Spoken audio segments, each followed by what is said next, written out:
Shalom, my bitches. My Andis here at NFY, continuing When Deathworlders Meet by Andrew's Second Account, Parts 6 and 7. Life-harboring worlds were graded on a scale for habitability to sentient life. A Class 1 world was a perfect garden world. Class 2 worlds might have chilly weather. His own world was considered rather austere, good for developing a tough, hardy people. It was Class 5. Class 6 worlds were tough places that few visited. Some of the fiercest warrior peoples came from them. They got worse as the numbers went up. There was only one race participating in the galactic community from a Class 8 world, and most people avoided them at all costs. From there, they became even harsher and more hazardous to sentient life, all the way up to Class 10 worlds, which were considered uninhabitable. Deathworlds. Sentience could not come from a death world. Of course, just because something had never happened before didn't mean it could never happen. He just wished it hadn't happened on his ship. The habitation scale for temperate planets was pretty linear from 1 to 10. It was supposed to end there. Scientists noticed that there were worlds that went to such great lengths to exterminate all life that visited them, they far surpassed even Class 10. Learned minds developed an extended system, and each step in that scale was exponentially more deadly than the previous one. Class 11 worlds like Nyx, home to the night beasts, were almost a joke. A 1 to 10 scale turned up to 11. As for Class 12, well, he hadn't heard of such a thing until this very moment when it suddenly stopped being funny. "Is something wrong?" the creature asked. "Keep it talking, damn it!" his mind pleaded with his body, willing his tongue to move and his lips to part. "No, not at all," the captain said, clasping his hands together in an effort to get them to stop shaking. He had an idea, half-formed and conceived in terror, but an idea nonetheless. Carefully, he turned his datapad back on. He had to type much slower. His fingers kept missing the correct spots, even on second and third tries. He typed with 2, then 3 digits tightly pressed together to lessen their shaking. This time, his message was to Ginta, the ship's vet. "Have you completed the drug yet?" A few moments later came a long reply. "No, we've been testing different things on the blood and tissue samples, but nothing seems to work. And even if it did, we probably wouldn't be able to manufacture enough aboard for it to matter." "What about the night beast tranquilizer?" he typed. "Might work.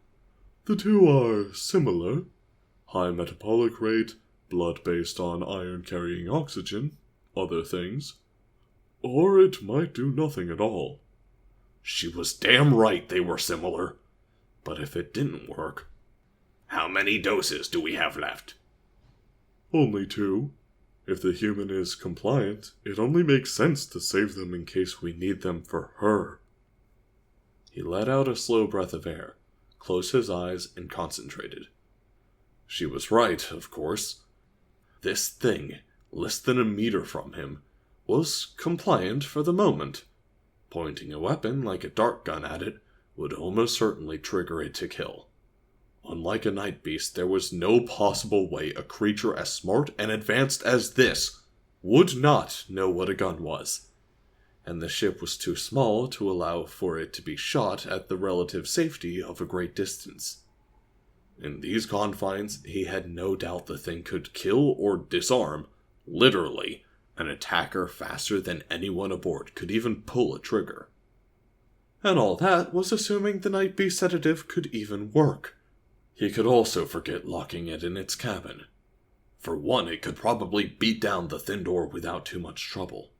For another, that would only postpone the problem. It would eventually find out it was taken by a slave ship. If the night beasts were any indication, Deathworlders could not just accept that fact, regardless of the circumstances or conditions. When it would find out, well, he could maybe hope that it would be after finding a buyer and making a sale. But Antikythera couldn't be certain. Until then, it would be like having an unexploded warhead rolling around in storage. Or, worse, a primitive Class 11 would just kill everyone aboard, steal a ship, and escape home. An advanced Class 12? Not even Antikythera's family was safe. 7 hells, the thing would probably take his ship, infiltrate his homeworld, find a way to blow it up, and then escape home. Antikythera had to deal with this now. So, the drugs were a complete waste. Honestly, had the veterinarian been watching vids this entire time, couldn't she appreciate how potentially dangerous this thing was? He needed another idea. Something he could actually use.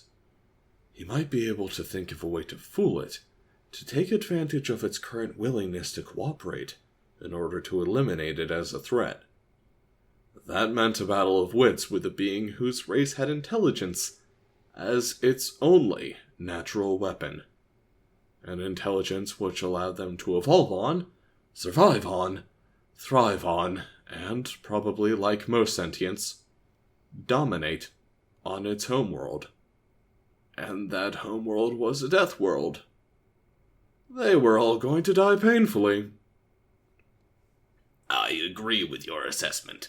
Thank you, he typed to Genta, wondering if it would be his last message. Better to go out with some sense of satisfaction. Before tomorrow, I need you to clean out the waste chutes in all the slave quarters. Yes, all of them. Despite his almost complete inability to think of anything beyond getting the hells out of there, one more idea pressed its way into his forebrain, only because he had already been toying with the notion earlier. He just had to calm himself and maintain enough control to carry it out. It wasn't going to be pretty, but it was probably the only thing Antikythera could do to keep himself, his ship, and most of his merchandise in one piece. If the Night Beast somehow died, it was only a financial loss. He would be in debt to his investor, maybe sold into slavery if he had to default, but he'd be alive. He might even be able to pay his way out of it eventually.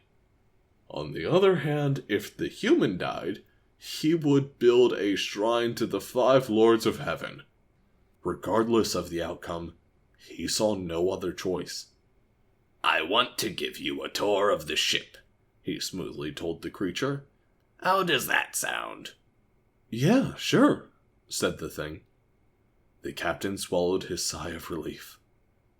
Together, they walked deck to deck and room to room, the captain explaining briefly what each part of the ship was used for. He had to make most of it up, as he wasn't too clear on where his crew did what they did, or why, or how they did it. For the most part, the crew were thankfully silent as the odd... For their part, the crew was thankfully silent as the odd pair walked about, knowing better than to ask questions. Either that, or they were too put off by the rumors of the human that were doubtlessly already spreading. Though he showed the crew quarters, the captain made sure to avoid the standard slave cells amidships. That would have raised too many questions. As for the special slave cell, they were going to visit that one now. I notice there are dozens of different species represented here, said the cheerful human as they walked. I talked to your executive officer about it earlier. It's wonderful, you know. A whole galactic community up here, just waiting for humanity to join. The creature seemed so earnest to Antikythera, but at the same time he couldn't help feeling like it was onto his ruse, and was implying a veiled threat.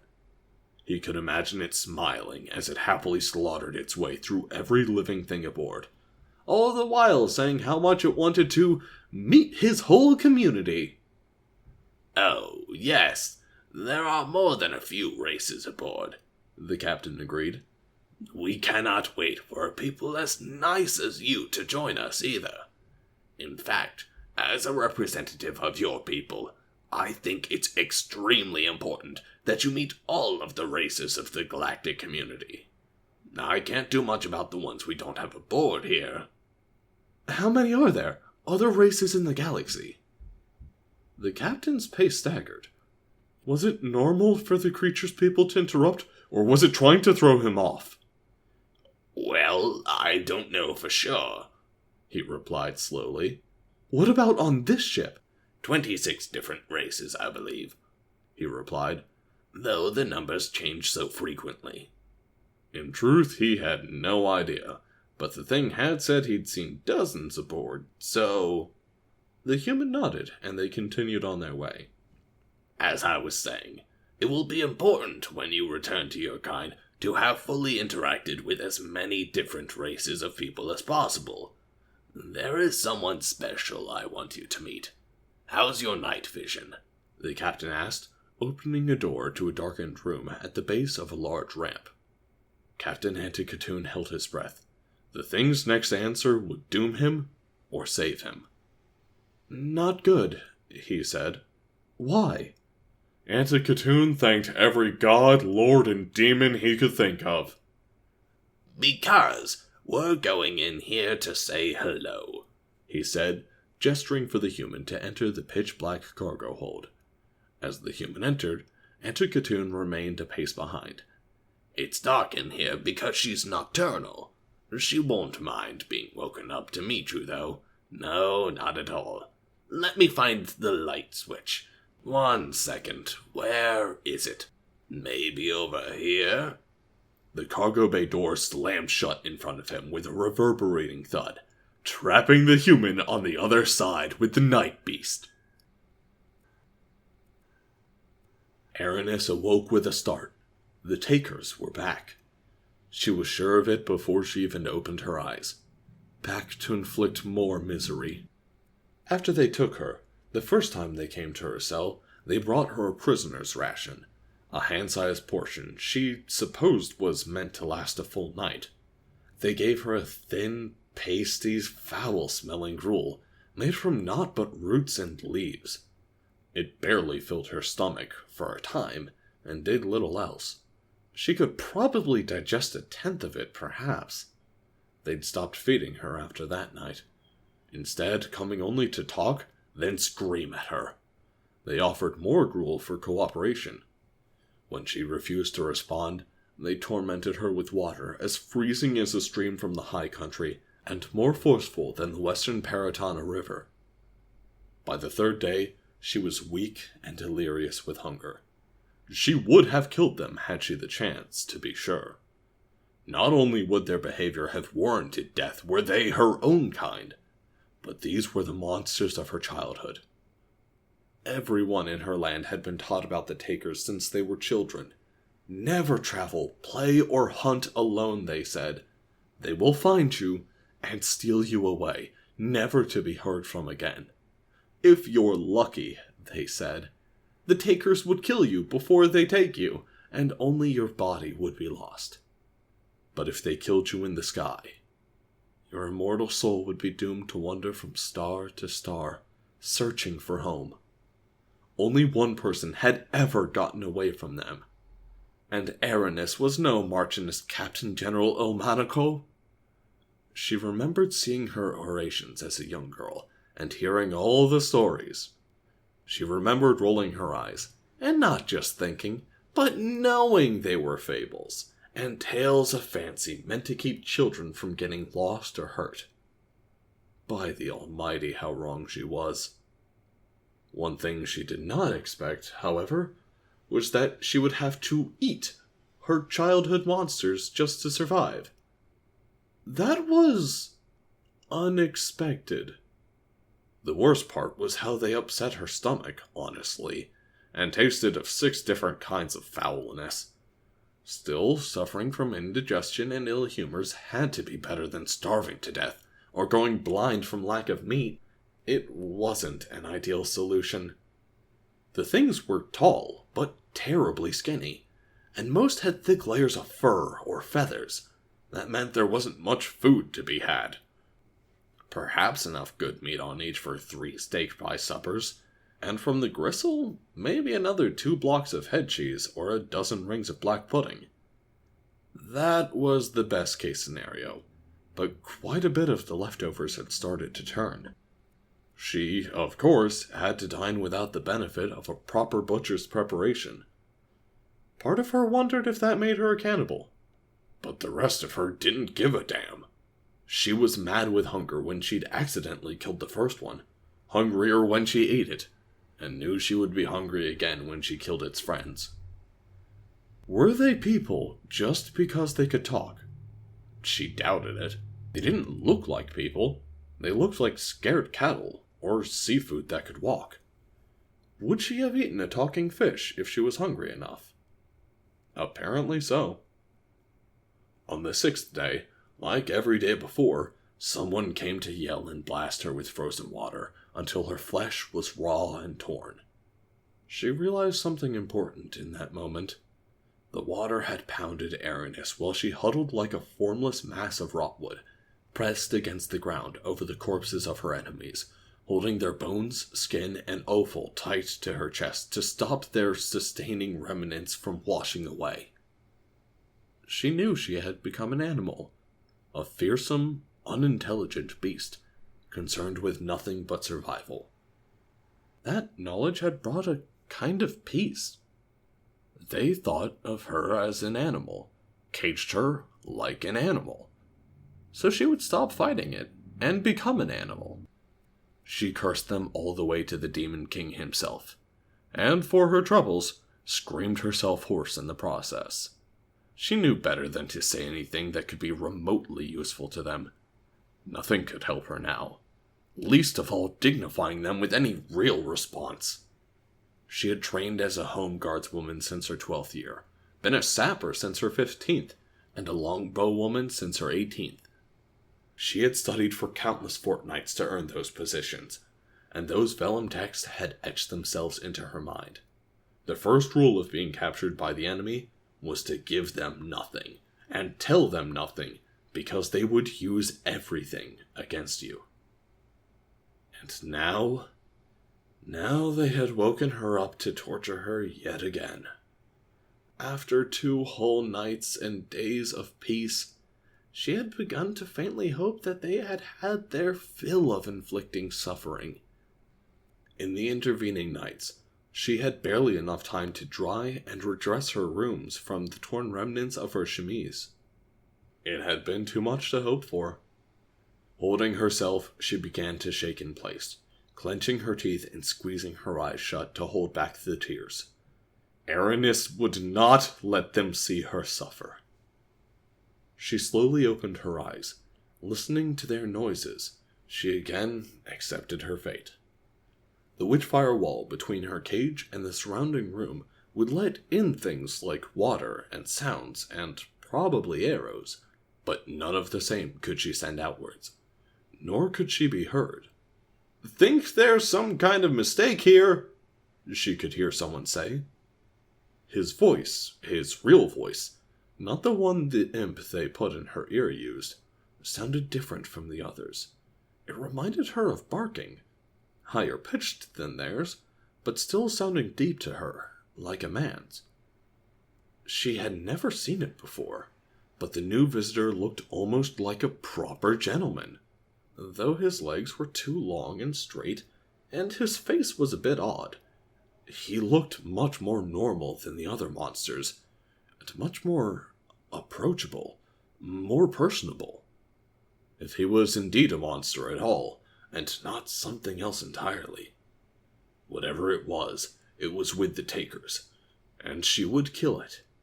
She had no room for mercy in her heart, for any of the takers or their serfs, servants, kith or kin. If the opportunity presented itself, it would die like the others, and sustain her for another week. On the off chance that the witchfire yielded so the creature could approach, she began scraping around the floor. She would find a bone to throw from amongst her rotting friends that served as her only food and companionship. She first found a fragment of a skull from the one she named Fjernley, the brains scooped out days ago. They had been too fatty, but with a pleasant mixture of saltiness. She threw it aside. A whole skull would have been better, but his, like the others, had been crushed when she pulled them through her cell bars. Reaching down again, she found his jaw, or beak, or something. Whatever it was, though spindly, it was large and had quite a bit more heft than the other remaining pieces. It would more than suffice to dispatch one of these feeble takers. She approached the bar slowly, as if she was stalking game, which, in a sense, she was. The strange visitor was distracted, knocking at the door to her outer room, asking to... In an instant, the witch-fire's hum died, and she threw. Her sudden reaction surprised even herself. She hardly expected the witch-fire to actually depart, or even realized she'd been prepared to throw. Oh well, it was what it was. Any second thoughts on the matter were pointless. Goodbye, Fjernly's Jawbeak. Goodbye, new visitor. One of the Empress's best archers, Aranis's aim had been true. The new visitor dead, and... Ow! Who bonked me? Aranis let out a squeak, jumping back 3 whole paces, and upwards at least 2. She landed with a bang, followed by the awkward scrabbling of claws on metal as she righted herself. That wasn't supposed to happen. It definitely wasn't dead, and she'd only made it cross. It had moved so quick. She hadn't even seen the thing turn to face her, nor take up what was unmistakably a fighting stance. Unlike every other being on this ship, some of whom were twice her height, she suddenly became aware of how much larger he was than her. Suddenly, Aranis really wanted to apologize. "Hello? Who's there?" he demanded. He took a step back and began scanning the dark room. That fucking hurt. Right in the head, too. I think I'm bleeding, damn it! It stomped its foot on the floor in frustration. So loud she jumped again. She could feel the vibrations moving through the ground and into her. "Human," the wall spoke. She recognized that voice. It was the warden. That evil creature. That vile thing that she wanted dead more than life itself. What it had done to her. She suppressed a shiver just thinking about it. "I'm on to you, Deathworlder," the voice continues from the raised indentation in the wall. "We know what your people are, what they're capable of. And now you've met your match. Human from Lost Sanity, meet the Night Beast from Nyx. You may now kill each other." Alright guys, I am back-ish. You know, every time that I say I am back, I then take breaks, so just don't worry about it. I'll post when I post. Sorry.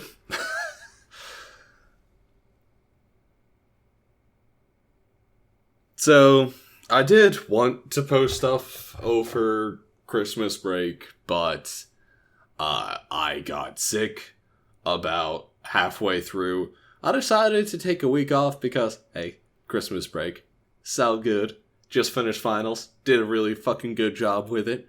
Walked away with 3.9, potentially 9.5, might just be 3.95, can't really remember, but highest GPA semester ever. Success.